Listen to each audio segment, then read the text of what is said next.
News time ചാനലിലെ ജനവിധി 2026 ജനപ്രതിനിധിയോട് ചോദിക്കാമെന്ന പ്രോഗ്രാമിലേക്ക് ഏവർക്കും സ്വാഗതം. വിധിയെഴുത്ത് കഴിഞ്ഞു, ഇനി ഫലപ്രഖ്യാപനം. പയ്യന്നൂർ മണ്ഡലം ഇനി ആരെ തെരഞ്ഞെടുക്കുമെന്നറിയാൻ മണിക്കൂറുകൾ മാത്രം ബാക്കി നിൽക്കെ പയ്യന്നൂരിന്റെ വികസന നായകനായ TI മധുസൂദനൻ സാർ നമ്മോടൊപ്പം ചേരുന്നു. വികസന നേട്ടങ്ങളും രാഷ്ട്രീയ ആരോപണങ്ങളും ജനകീയ കോടതിയിൽ എണ്ണപ്പെട്ടു കഴിഞ്ഞു. ഇനി എന്താണ് MLAക്ക് പറയാനുള്ളത്? നമുക്ക് ചോദിച്ചറിയാം. സാർ നമസ്കാരം. ന്യൂസ് ടൈം ചാനലിലേക്ക് സാറിന് ഹാർദവമായ സ്വാഗതം. രണ്ടാം തവണയും ജനവരി തേടിയിരിക്കുകയാണ്. തിങ്കളാഴ്ച ഫലപ്രഖ്യാപനം വരാനിരിക്കെ പയ്യന്നൂരിന്റെ 10 വർഷത്തെ വികസനത്തിൽ ജനങ്ങൾക്ക് എന്താണ് പറയാനുള്ളതെന്നാണ് സാർ കരുതുന്നത്? കഴിഞ്ഞ 10 വർഷം ഇടതുപക്ഷ ജനാധിപത്യ മുന്നണി ഗവൺമെൻറ്റിൻ്റെ 2 ഘട്ടങ്ങളിലെ ഭരണത്തിൻ്റെ അനുഭവങ്ങൾ ജനങ്ങളുടെ മുന്നിൽ അവരുടെ ജീവിതത്തിൻ്റെ അനുഭവങ്ങളായി ഉയർന്നു നിൽക്കുന്നുണ്ട് എന്നുള്ളതാണ്. ഈ തെരഞ്ഞെടുപ്പ് യാത്രയിലുടനീളം വളരെ സന്തോഷത്തോടു കൂടിയിട്ടുള്ള ജനങ്ങളുടെ പ്രതികരണങ്ങളിൽ നമുക്ക് മനസ്സിലാക്കാൻ സാധിക്കും. കാരണം ജനകീയ പ്രശ്നങ്ങൾ എന്താണെന്ന് മനസ്സിലാക്കി അതിന് പരിഹാരം കാണുന്നതിന് ഗവൺമെൻറ് സംവിധാനത്തെ എങ്ങനെയാണ് പ്രയോജനപ്പെടുത്തേണ്ടത്, ഇതിലാണ് ഞങ്ങൾ ഊന്നൽ നൽകിയത്. 5 വർഷം ഞാൻ MLA ആയിരുന്നു, 5 വർഷം C. കൃഷ്ണൻ MLA ആയിരുന്നു. പയ്യന്നൂരിൻ്റെ പാരമ്പര്യമനുസരിച്ച് 2 പേരും ഇടതുപക്ഷ ജനാധിപത്യ മുന്നണിയുടെ പ്രതിനിധികളായിട്ടാണ് തെരഞ്ഞെടുപ്പിൽ മത്സരിച്ചത്. 6 പഞ്ചായത്തും ഒരു മുനിസിപ്പാലിറ്റിയുമാണ് ഈ മണ്ഡലത്തിലുള്ളത്. അറബിക്കടൽ മുതൽ പശ്ചിമഘട്ടം വരെ എന്ന് പറയുന്നത് പോലെ വളരെ ദൈർഘ്യമേറിയിട്ടുള്ള ഒരു മണ്ഡലമാണ് പയ്യന്നൂർ. എല്ലായിടങ്ങളിലെയും വികസന പ്രശ്നങ്ങൾ മനസ്സിലാക്കി ജനങ്ങളെ കണ്ട് അവരുടെ അഭിപ്രായങ്ങൾ തേടി 6-ലധികം തവണ ജനകീയ അദാലത്തുകൾ സംഘടിപ്പിച്ച് അഭിപ്രായ സ്വരൂപണം നടത്തിയിട്ടാണ് വികസന കാര്യങ്ങൾ പയ്യന്നൂർ മണ്ഡലത്തിൽ രൂപകൽപ്പന ചെയ്ത് അത് നടപ്പിലാക്കി വന്നിട്ടുള്ളത്.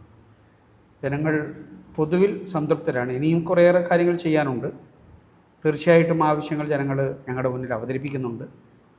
ഞങ്ങളുടെ ഉത്തരവാദിത്വമാണ് ഗവൺമെൻറ്റിൻ്റെ സംവിധാനത്തെ ഉപയോഗിച്ച് ചെയ്യേണ്ട കാര്യങ്ങൾ. അതോടൊപ്പം തന്നെ തദ്ദേശ സ്വയംഭരണ സ്ഥാപനങ്ങൾ എന്ന നിലയിൽ അവരും വൻതോതിലുള്ള വികസന നേട്ടങ്ങൾ ഈ കാലയളവിൽ കൈവരിച്ചിട്ടുണ്ട്. അപ്പോൾ ജനങ്ങൾ പൊതുവിൽ ഒരു സ്ഥലത്തും ഞങ്ങളോട് അതൃപ്തി പ്രകടിപ്പിച്ചിട്ടില്ല. സാധാരണ ഒരു തെരഞ്ഞെടുപ്പ് വരുമ്പോൾ തെരഞ്ഞെടുപ്പ് ഞങ്ങൾ ബഹിഷ്കരിക്കും, ഒരു കാര്യവും ശ്രദ്ധിക്കുന്നില്ല, ജനപ്രതിനിധികൾ ജനപ്രതിനിധിയായിട്ട് പോയതിന് ശേഷം ഞങ്ങളുടെ കാര്യങ്ങളിൽ ഒരു പരിഗണനയും കൊടുക്കുന്നില്ല എന്നൊക്കെയുള്ള നിലയിലുള്ള വിമർശനങ്ങൾ ഉയർന്നു വരാറുണ്ട്. പക്ഷേ അനുഭവം എന്ന് പറയുന്നത് അങ്ങനെയുള്ള ഏതെങ്കിലും നിലയിൽ ഏതെങ്കിലും ഒരു കോണിൽ നിന്ന് ഈ ഒരു ഘട്ടത്തിൽ വിമർശനങ്ങളോ പരാതികളോ പരിഭവങ്ങളോ ഉണ്ടായിട്ടില്ല. അവർ ഞങ്ങളെ ചേർത്ത് പിടിച്ചിട്ടുണ്ട്. ഓരോരാളുടെയും ജീവിത പ്രശ്നങ്ങൾ ഞങ്ങളും ചേർത്ത് പിടിച്ചിട്ടുണ്ട്. ആ നിലയിലാണ് ഈ മണ്ഡലത്തിൽ പൊതുവിൽ ജനങ്ങൾ ഞങ്ങൾ സ്വീകരിച്ചിട്ടുള്ളത്. അത് തീർച്ചയായിട്ടും തെരഞ്ഞെടുപ്പ് ഫലത്തിൽ പ്രതിഫലിക്കും എന്ന് തന്നെയാണ് കഴിഞ്ഞകാല അനുഭവം. ഇപ്പോഴും ഞങ്ങൾ അങ്ങനെ തന്നെയാണ് പ്രതീക്ഷിക്കുന്നത്. ഒരു MLA ആയി കഴിഞ്ഞ 5 വർഷം ധാരാളം വികസന പ്രവർത്തനങ്ങൾ ചെയ്യാൻ സാറിനെ കൊണ്ട് സാധിച്ചിട്ടുണ്ട്. അപ്പം ചെയ്തിട്ടുള്ളതിൽ വെച്ച് ഏറ്റവും വലിയ വികസന പ്രവൃത്തിയായിട്ട് കാണുന്നത് ഏതിനെയാണ്? അങ്ങനെ അതൊരു ദീർഘമായിട്ടുള്ള പട്ടികയാണ്. ഏതാണ്ട് ഒരു 1300 കോടിയോളം രൂപയുടെ വികസന കാര്യങ്ങൾ ഈ മണ്ഡലത്തിൽ നടന്നിട്ടുണ്ട്. അതിൽ ഏതാണ്ട് 600 ലക്ഷത്തിലധികം രൂപ വ്യക്തിഗത ആനുകൂല്യങ്ങളായി മുഖ്യമന്ത്രിയുടെ ദുരിതാശ്വാസ നിധിയിൽ നിന്ന് ഈ മണ്ഡലത്തിലെ 2359 പേരുടെ കൈകളിലെത്തിയിട്ടുണ്ട്. വിഷമിക്കുന്നവർ, വേദന അനുഭവിക്കുന്നവർ, രോഗാതുരരായിട്ടുള്ളവർ, പല രീതിയിലും ഒരു സഹായം അത്യാവശ്യമായിട്ട് വരുന്നവരെ ഞങ്ങൾക്ക് ചേർത്ത് പിടിക്കാൻ കഴിഞ്ഞു. അത് വികസനത്തിൻ്റെ കാര്യത്തിലല്ല, അത് ജനങ്ങളുടെ വിഷമതകളിൽ അവരോടൊപ്പം ചേർന്ന് നിന്ന് അവരെ ചേർത്ത് പിടിച്ച് ഈ ഗവൺമെൻറ് നയമാണത്, അത് മുന്നോട്ടേക്ക് കൊണ്ടുപോകാൻ MLA എന്ന നിലക്ക് ഏറ്റവും ഫലപ്രദമായിട്ട് തന്നെ ഈ കാലയളവിൽ പ്രവർത്തിച്ചിട്ടുണ്ട് എന്നുള്ളതാണ് ഞങ്ങളുടെ അനുഭവം.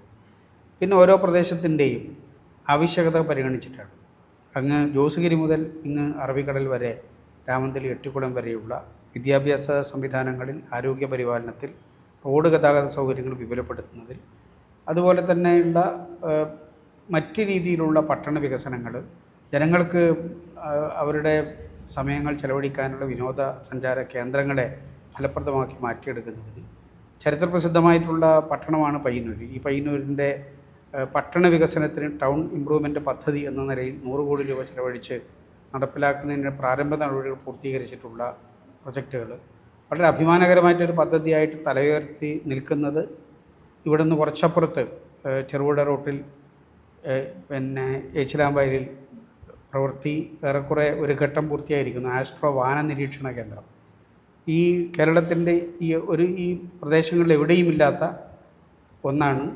ആ കുന്നിന് മുകളിൽ പണി നടന്നുകൊണ്ടിരിക്കുന്ന അതിവേഗതയിൽ പണി പൂർത്തീകരണത്തിലേക്ക് എത്തുന്ന ആസ്ട്രോ വാന നിരീക്ഷണ കേന്ദ്രം. അതിൻ്റെ ഒരു പ്രധാനപ്പെട്ട ഘട്ടമാണ് ഇപ്പോൾ പൂർത്തീകരിക്കുന്നത്. തുടർന്നും അതിൻ്റെ വികസന കാര്യങ്ങൾ, പ്ലാനറ്റോറിയം ഉൾപ്പെടെയുള്ള കാര്യങ്ങൾ അവിടെ ഉണ്ടാക്കുന്നതിന് വേണ്ടിയിട്ടുള്ള പ്രവർത്തനങ്ങൾ നടന്നു വരുന്നു. ഇങ്ങനെ ഓരോ കാര്യത്തിലും കൃഷിയുടെ അഭിവൃദ്ധിയിൽ വ്യാവസായിക സംരംഭങ്ങൾ കൊണ്ടുവരുന്നതിൽ ഇപ്പോൾ നേരത്തെ ഇൻഡസ്ട്രിയൽ IT പാർക്കായിട്ടുണ്ടായിരുന്നത് ഇപ്പോൾ വ്യവസായ പാർക്കായിട്ട് മാറി വ്യവസായ സംരംഭങ്ങൾ അവിടെ കൊണ്ടുവരുന്നതിന് വേണ്ടിയിട്ടുള്ള നടപടികളായി. ആ നിലക്ക് ഒരു വലിയ പട്ടിക പറയാനുണ്ട്. അതെല്ലാം ഇപ്പോൾ പറയുക എന്നുള്ളതല്ല ഉദ്ദേശിക്കുന്നത്. ജനങ്ങളുടെ ആവശ്യങ്ങൾ കണ്ടറിഞ്ഞ് നാടിൻ്റെ വികസന കാര്യങ്ങൾ മുൻഗണന പ്രകാരം ചെയ്ത് തീർക്കേണ്ടത് എന്താണോ അത് ചെയ്തു തീർത്തുകൊണ്ടാണ് കഴിഞ്ഞ 5 വർഷം പ്രവർത്തിച്ചു വന്നിട്ടുള്ളത്. ഇനി MLA ആയി കഴിഞ്ഞാൽ എന്തെല്ലാം വികസന പ്രവർത്തനങ്ങളാണ് സാർ ചെയ്യാൻ വേണ്ടി ഉദ്ദേശിച്ചിട്ടുള്ളത്? നമ്മൾ ഒരു പിന്നെ ജനങ്ങളുടെ മുമ്പിൽ ഒരു തെരഞ്ഞെടുപ്പ് മാനിഫെസ്റ്റോ നൽകിയിട്ടുണ്ട്. അതിൽ ഓരോന്നായി സമയബന്ധിതമായിട്ട് നടപ്പിലാക്കുക എന്നുള്ളതാണ് കാണുന്നത്. ജനങ്ങളുടെ അഭിപ്രായങ്ങൾ അതിൽ തേടും. നല്ല നിലക്ക് ആ കാര്യങ്ങൾ മുന്നോട്ടേക്ക് കൊണ്ടുപോകുന്നതിനുള്ള നടപടികൾ ഇപ്പോൾ പ്രാരംഭഘട്ടത്തിൽ ഞങ്ങളത് ചർച്ച ചെയ്തിട്ടാണ് അംഗീകരിച്ച് ജനങ്ങളുടെ മുന്നിൽ സമർപ്പിച്ചത്. ഇനി അതിൻ്റെ വിശദമായിട്ടുള്ള ഒരു ആലോചന വികസന തൽപരരായിട്ടുള്ള എല്ലാവരെയും കൂട്ടിയോജിപ്പിച്ച് അത് നടപ്പിലാക്കുന്നതിന് ഒപ്പം തന്നെ ഗവൺമെൻറ് അതിൻ്റെ പ്രകടന പത്രികയിൽ പറഞ്ഞിട്ടുള്ള കാര്യങ്ങൾ നടപ്പിലാക്കുന്നതിൻ്റെ പ്രവർത്തനങ്ങളും ചിട്ടയായിട്ട് മുന്നോട്ടേക്ക് കൊണ്ടുപോകും. കേരളത്തിലെ രാഷ്ട്രീയ സാഹചര്യം എന്തായിരിക്കും എന്നാണ് സാറ് കരുതുന്നത്? പയ്യന്നൂരിലെ വിജയം അതിന് എത്രത്തോളം കരുത്ത് പകരും? കേരളത്തിലെ രാഷ്ട്രീയ സാഹചര്യം ഇടതുപക്ഷ ജനാധിപത്യ മുന്നണിക്ക് അനുകൂലമായിരിക്കും. ഏത് രീതിയിലുള്ള എക്സിറ്റ് പോളിൻ്റെ വിവരങ്ങളിൽ ആരെങ്കിലും അഭിരമിക്കുന്നുണ്ടെങ്കിൽ അവർക്കുള്ള സന്തോഷം. ഞങ്ങൾ കാണുന്നത് ജനങ്ങൾ ഞങ്ങളെ തള്ളാനിടയില്ല. ഇടതുപക്ഷ ജനാധിപത്യ മുന്നണിയെ ജനങ്ങൾ വീണ്ടും അധികാരത്തിൽ എത്തിക്കുമെന്നുള്ളത് തന്നെയാണ് ഞങ്ങളുടെ പ്രതീക്ഷ. ആ പ്രതീക്ഷ തന്നെയാണ് ഞങ്ങളെ മുന്നോട്ടേക്ക് നയിക്കുന്നത്. അതിൽ പയ്യന്നൂരിന് അഭിമാനകരമായിട്ടൊരു ഒരു ഒരു ഒരു ഉത്തരവാദിത്വം നിർവഹിക്കാനുണ്ട്. ആ ഉത്തരവാദിത്വം പയ്യന്നൂരിലെ ജനങ്ങൾ അത് നിർവഹിക്കും. ഇടതുപക്ഷ ജനാധിപത്യ മുന്നണിക്ക് നല്ല മുൻതൂക്കമുള്ള വിജയം പയ്യന്നൂരിൽ ഉണ്ടാകും. ഇനിയുള്ള ഒരു 5 വർഷം പയ്യന്നൂരിനെ ഒരു മോഡൽ മണ്ഡലമാക്കാൻ എന്തെല്ലാം പ്ലാനുകളാണ് സാറിന് മനസ്സിലുള്ളത്? അത് ഞാൻ പറഞ്ഞത്, ഞങ്ങളുടെ തെരഞ്ഞെടുപ്പ് മാനിഫെസ്റ്റോ മണ്ഡലത്തിൻ്റെ വികസന കാര്യങ്ങൾ മാത്രമായിട്ടുള്ളത് ഞങ്ങൾ തയ്യാറാക്കിയിട്ടുണ്ട്. അത് മാധ്യമപ്രവർത്തകർക്ക് കിട്ടിയിട്ടുണ്ടാവും, നിങ്ങളുടെ കയ്യിലും ചിലപ്പോഴുണ്ടാവും, ഇല്ലെങ്കിൽ നിങ്ങൾക്ക് തരും. അത് ഞങ്ങൾ സമയം വെച്ച് പൂർത്തീകരിക്കും. അത് പയ്യന്നൂരിൻ്റെ സമഗ്ര വികസനത്തിൻ്റെ കാഴ്ചപ്പാടാണ് എല്ലാ മേഖലയിലും. അതിനു വേണ്ടിയിട്ടുള്ള നല്ല പരിശ്രമങ്ങൾ ഇനി നടത്തും. ഇപ്പം വോട്ടെടുപ്പ് കഴിഞ്ഞിരിക്കുകയാണ്. ഇപ്പോൾ സാറിനെ അനുകൂലിച്ചവരോടും അല്ലാത്തവരോടും എന്താണ് സാറിന് പറയാനുള്ളത്? അനുകൂലിച്ചവരോട് പ്രത്യേകിച്ച് എന്താ പറയേണ്ടത്? അവർ ആഗ്രഹിക്കുന്നതാണ് പയ്യന്നൂരിൽ ഇടതുപക്ഷത്തിൻ്റെ വിജയം. അതിനുവേണ്ടി 10,000-കണക്കിന് ആൾ രാവും പകലും പണിയെടുത്തിട്ടുണ്ട്. അവരുടെ വിജയമാണത്. എല്ലാ വിഷമങ്ങളും മാറ്റിവെച്ച്, വ്യക്തിപരമായിട്ടുള്ള എല്ലാ താല്പര്യങ്ങളും മാറ്റിവെച്ച് ഈ തെരഞ്ഞെടുപ്പിൽ ഇടതുപക്ഷത്തിൻ്റെ വിജയം ഉറപ്പിക്കുന്നതിന് പ്രവർത്തിച്ചിട്ടുള്ള എല്ലാവരോടും ഒരിക്കലും തീരാത്ത കടപ്പാടും നന്ദിയും സ്ഥാനാർത്ഥി എന്ന നിലയ്ക്ക്, ഒരു വ്യക്തി എന്ന നിലയ്ക്ക് ഞങ്ങൾക്കുള്ളതാണ്. ഞങ്ങളത് അവർക്ക് സമർപ്പിക്കും. പിന്നെ ഈ കഴിഞ്ഞ കുറേ വർഷങ്ങളായിട്ട് ചിലപ്പോൾ കേരളത്തിലൊരു ജനപ്രതിനിധിയോ രാഷ്ട്രീയ പ്രവർത്തകനോ നേരിടേണ്ടി വന്നിട്ടില്ലാത്ത ഏറ്റവും വലിയ വേട്ടയാടലുകൾ നേരിട്ടിട്ടുള്ള ഒരാളാണ് വ്യക്തിപരമായിട്ട്. അതിൽ അവരോട് സഹതാപം മാത്രമേ ഉള്ളൂ. അവർ എന്നെ മാത്രം കേന്ദ്രീകരിച്ച് ഈ ആക്രമണം നടത്തുക എന്ന് പറയുന്നത്, ഞാൻ ഇത്രയും മഹാമീരുമായിട്ടുള്ള ഒരാളാണ് എന്നുള്ളത് ഞങ്ങൾ അപ്പോഴാണ് മനസ്സിലാക്കുന്നത്. അവരോടും വളരെ നന്ദി. ഈ മണ്ഡലത്തെ എല്ലാവരും ശ്രദ്ധിക്കുന്ന മണ്ഡലമാക്കി മാറ്റുന്നതിന് വിവാദങ്ങൾ, പല രീതിയിൽ വിവാദങ്ങളാണല്ലോ. ഒരാളെ എങ്ങനെ വ്യക്തിപരമായിട്ട് നശിപ്പിക്കാൻ പറ്റും, അതിന് പറ്റുന്ന വിവാദങ്ങളൊക്കെ ഉണ്ടായിട്ടുണ്ട്. രക്തസാക്ഷി ഫണ്ട് കട്ടെടുത്തു, ഓഫീസ്, പിന്നെ അങ്ങനെ ഇലക്ഷൻ ഫണ്ട്, ഇങ്ങനെയൊക്കെ പറഞ്ഞിട്ടുള്ള കാര്യം. ഈ CPM പോലുള്ളൊരു പാർട്ടി എന്ന് പറയുന്നത് ഒരു വ്യക്തി നിയന്ത്രിക്കുന്ന പാർട്ടിയല്ല. അതൊരു വലിയ സംഘടിത പ്രസ്ഥാനങ്ങൾ, അതിന് സംവിധാനങ്ങളുണ്ട്. അതൊന്നും ആർക്കെങ്കിലും ഒരാൾക്ക് ഒരു ഫണ്ടൊന്നും കട്ടെടുത്ത് കൊണ്ടുപോയിട്ടൊന്നും ഈ പാർട്ടിയിൽ നിൽക്കാൻ പറ്റില്ല എന്നുള്ളത് സാമാന്യ ബുദ്ധിയുള്ള എല്ലാവർക്കും അറിയില്ലേ. പിന്നെ രക്തസാക്ഷി ഫണ്ട് എന്ന് പറയുന്നത് പലരും ചോദിക്കുന്നുണ്ട്, എന്താ കണക്ക് പറയാത്തത്? കണക്ക് പറഞ്ഞാൽ പ്രശ്നം തരില്ലേ? പിന്നെ എന്തിനാ ഒളിച്ചു കളിക്കുന്നത്? കണക്ക് CPM ആരോടാണ് പറയേണ്ടത്? ആ ഫണ്ട് ആരിൽ നിന്നാണോ വാങ്ങിയത്, ആരോടാണോ CPM ഉത്തരവാദിത്തമുള്ളത്? അത് ആകെ ഇറങ്ങി ശേഖരിച്ചിട്ടുള്ളൊരു ഫണ്ടല്ല. പാർട്ടി കുടുംബങ്ങളിൽ നിന്ന്, അല്ലെങ്കിൽ പാർട്ടിയെ ജീവനതുല്യം സ്നേഹിക്കുന്നവർ, ഞങ്ങളുടെ കുടുംബത്തിൽ ഒരാൾ നഷ്ടപ്പെട്ടു പോയപ്പോൾ അവരുടെ കുടുംബത്തെ സംരക്ഷിക്കേണ്ട, അതിൻ്റെ മറ്റു കാര്യങ്ങൾ നിർവഹിക്കേണ്ട ഉത്തരവാദിത്വം നമ്മുടേതാണെന്ന് മനസ്സിലാക്കിയിട്ടാണ് അവരെല്ലാം ആ രക്തസാക്ഷി ഫണ്ടായാലും മറ്റു കാര്യങ്ങളായാലും നമുക്ക് നൽകിയിട്ടുള്ളത്. അവരോടെല്ലാം കണക്ക് പറഞ്ഞിട്ടുണ്ട്. അവർക്ക് ആർക്കും ഒരു പരാതിയും ആ കണക്കിനെ സംബന്ധിച്ചിട്ടില്ല. പൊതുജന മധ്യത്തിൽ ഞങ്ങൾ അത് പറയാൻ പറ്റില്ല. അതിന് ഞങ്ങളെ സംബന്ധിച്ച് പല കാര്യങ്ങളുമുണ്ട്. കാരണം അത് നിങ്ങൾക്കെല്ലാവർക്കും അറിയാം, അതിൻ്റെ നിയമപരമായിട്ടുള്ള കാര്യങ്ങളുണ്ട്, സാങ്കേതികമായിട്ടുള്ള കാര്യങ്ങളുണ്ട്. ഇത് പറയാമെന്ന് പറയുന്നത് പറയാൻ വേണ്ടിയിട്ടല്ല, വിവാദങ്ങൾ ഉണ്ടാക്കി ഞങ്ങളൊക്കെ ഇങ്ങനെ ചെയ്തിരിക്കുന്നു സ്ഥാപിക്കാൻ വേണ്ടിയിട്ട് മാത്രമാണ്. ഈ പറയുന്നതൊക്കെ എല്ലാ കണക്കും അവതരിപ്പിക്കും. നമ്പർ 1 കള്ളൻ എന്ന് പറയുന്നത് ആരാ? ഈ പാർട്ടിയുടെ രേഖകൾ മുഴുവനും കട്ടെടുത്ത് കൊണ്ടുപോയിട്ട് മാധ്യമങ്ങൾക്ക് വിറ്റിട്ടുള്ളവരാണ്. അത് ഓരോ ദിവസവും ഞങ്ങളുടെ ബ്രേക്കിംഗ് ഇതായിട്ട് ഞാനൊരു കാര്യം പറയാൻ വേണ്ടി പോകുന്നു പറഞ്ഞ് പത്രക്കാരെ വിളിക്കും. അവർ എല്ലാം കെട്ടിയിട്ട് ചില ആളുകൾ വീട്ടിൽ പോവുക, എന്നിട്ട് അവിടെ നിന്ന് ഇങ്ങനെ ഓരോ രേഖ എടുത്ത് കാണിക്കുക.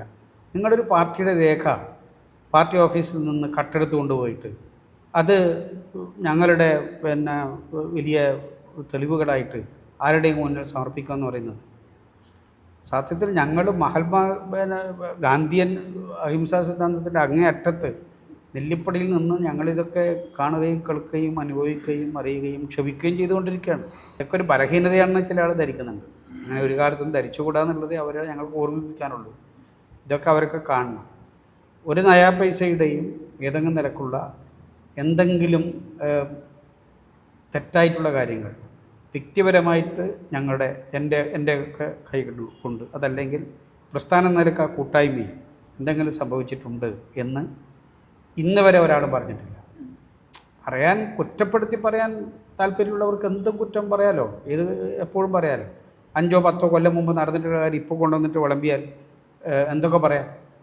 നാളെ ആരെക്കുറിച്ചിട്ട് എന്തൊക്കെ പറഞ്ഞുകൂടാ? ഏറ്റവും കടുത്ത അഴിമതി വീരന്മാരെ അപ്രതിപ്രതിരുത്തിയിട്ട് അഴിമതിക്കെതിരായിട്ടുള്ള പോരാട്ടം നടത്തുന്ന അനുഭവങ്ങൾ നമ്മൾ കാണും. 40 ലക്ഷം രൂപയ്ക്ക് ഒരു സൊസൈറ്റിയിൽ നിന്ന് കട്ടെടുത്തുകൊണ്ടതിനാണ് മുഖ്യമായിട്ടും നവമാധ്യമത്തിൽ സോഷ്യൽ മീഡിയയിൽ ഏറ്റവും വലിയ പോരാട്ടം നടത്തുന്നത്. അവരാണ് ഈ വിശുദ്ധ രാഷ്ട്രീയക്കാരുടെ ഒപ്പത്തിൻ്റെ ഒരു കൈ. മറ്റേ കൈയോ റവന്യൂ വകുപ്പിൽ ജോലി ചെയ്യുമ്പോൾ പാവപ്പെട്ട ആദിവാസികളുടെയൊക്കെ ഭൂമി തട്ടിയെടുത്ത് പണം തട്ടിയെടുത്തിട്ടുള്ളവൻ അഴിമതി വീരനായിട്ടുള്ള ആൾ മറ്റൊരു ഭാഗത്ത് നിന്നിട്ട് ഞങ്ങൾക്കെതിരായിട്ട് അഴിമതി ആരോപണങ്ങൾ നടത്തും. സ്ഥാനാർത്ഥിയെക്കുറിച്ചിട്ട് ഞങ്ങൾ വ്യക്തിപരമായിട്ടൊന്നും പറയുന്നില്ല. പക്ഷേ പറയാൻ തുടങ്ങിയ പലതും പറഞ്ഞു പോകുന്നുള്ളത് അവരും ഓർമ്മിക്കുന്നത് നല്ലതാണ്. ഞങ്ങൾക്ക് നെഞ്ചുറപ്പോടെ ഏത് കാലത്തും നിന്നിട്ട് പറയും, ആരെന്ത് പറഞ്ഞാലും ഒരു നയാ പൈസ അന്യൻ്റെ മുതൽ എടുക്കുന്നതിന് ഞങ്ങൾക്ക് സാധിക്കില്ല. അത് ഞങ്ങളുടെ ശീലമല്ല. അതല്ല ഞങ്ങളുടെ പാർട്ടി ഞങ്ങളെ പഠിപ്പിച്ചിട്ടുള്ളത്. കട്ടെടുക്കുക എന്ന് പറയുന്ന ശീലം മറ്റു പലയാളുടേതുമാണ്.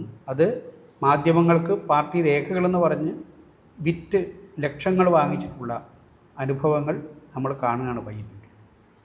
അതിനോടെല്ലാം തികഞ്ഞ സംയമനത്തോടു കൂടിയിട്ടാണ് ഞങ്ങൾ കാര്യങ്ങൾ കണ്ടിട്ടുള്ളത്. പിന്നെ നിങ്ങളാലോചിക്കണം, ഈ കേരളത്തിലെ ഏറ്റവും മികച്ചൊരു പാർട്ടി ഓഫീസുള്ളത് പയ്യന്നൂരാണ്. കാരണങ്ങളുണ്ട് അങ്ങനെ ഒന്ന് ഉണ്ടാക്കിയെടുക്കാൻ. അതിനുള്ളൊരു അധ്വാനമുണ്ട്. അത് വലിയ കൂട്ടായ്മയിലുണ്ടായ അധ്വാനമാണ്. രക്തസാക്ഷി കുടുംബത്തെ രക്ഷിക്കുക, അവരുടെ ബാധ്യതകളെല്ലാം പരിഹരിച്ച് അവർക്ക് ജീവിതത്തിൽ സുരക്ഷിതത്വം ഉണ്ടാവുക, ഏത് കാലത്തും അവരുടെ കുടുംബത്തിൻ്റെ ഉത്തരവാദിത്വം പാർട്ടിയുടെ ചുമതലയായിട്ട് കാണുക. അതുവഴി ഉണ്ടായിട്ടുള്ള നിരവധി കേസുകളുണ്ട്, കൊലക്കേസുകളുണ്ട്. നമ്മുടെ സഖാവിനെ ഇല്ലാതാക്കിയിട്ടുള്ള കേസുണ്ട്, അങ്ങോട്ടേക്കുള്ള ചില സംഭവങ്ങളുടെ കേസുകളുണ്ട്. അതെല്ലാം നടത്താൻ കൂടി ഉപയോഗപ്പെടുത്തേണ്ട പണമാണ്. ആരും കൈവശപ്പെടുത്തി നീ പറയുന്നവരാരും ഇതുവരെ പറഞ്ഞിട്ടില്ല. പക്ഷേ എന്താ പുകമറ? രക്തസാക്ഷി ഫണ്ട് കട്ടു എന്ന് പറഞ്ഞിട്ട്. കാരണം അത് എളുപ്പത്തിൽ ജനങ്ങൾക്കിടയിൽ ചെലവഴിക്കുന്ന ഒരു കാര്യമായിരിക്കും ധരിച്ചിട്ടാണല്ലോ പറയുന്നത്. എത്ര കാലം കൂടി പറയുന്നില്ല നമുക്ക് നോക്കാം. അപ്പോൾ നമുക്ക് കാണാം. ഞങ്ങൾക്കൊരു മന്ത്രിയെ പ്രതീക്ഷിക്കാവോ? മന്ത്രി എന്തായാലും കേരളത്തിലുണ്ടാവില്ലേ? തീർച്ചയായിട്ടും ഉണ്ടാവും. ഏതായാലും ഇനി ഫലപ്രഖ്യാപനത്തിന് മണിക്കൂറുകൾ മാത്രമേ ഉള്ളൂ. സാറിന് എല്ലാവിധ വിജയാശംസകളും ഈ അവസരത്തിൽ നേരുകയാണ്.